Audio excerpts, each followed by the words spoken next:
The challenges we are facing in the automotive industry, first, flows are getting much more synchronized.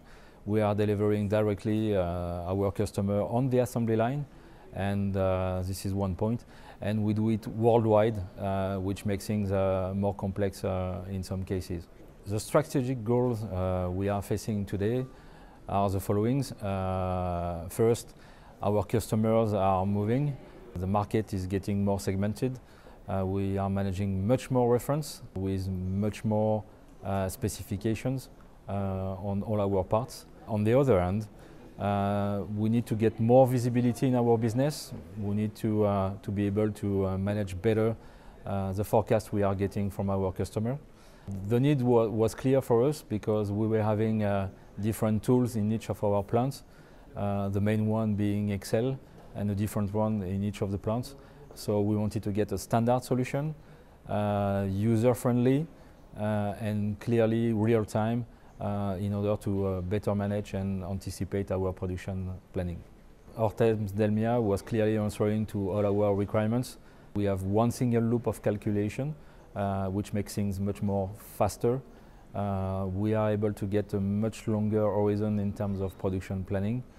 We have been able to improve our customer service level. We are over 98.5% at group level, but we have some plants that are at 100%.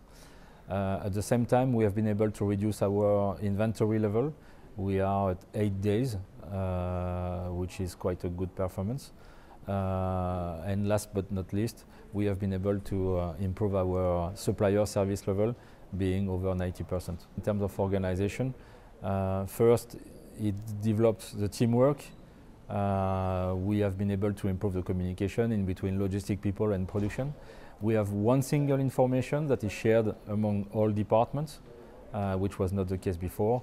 And clearly, we have been able to reduce the workload of our planners. And right now, they are much more focused on long-term capacity and long-term planning. So what made this deployment so fast?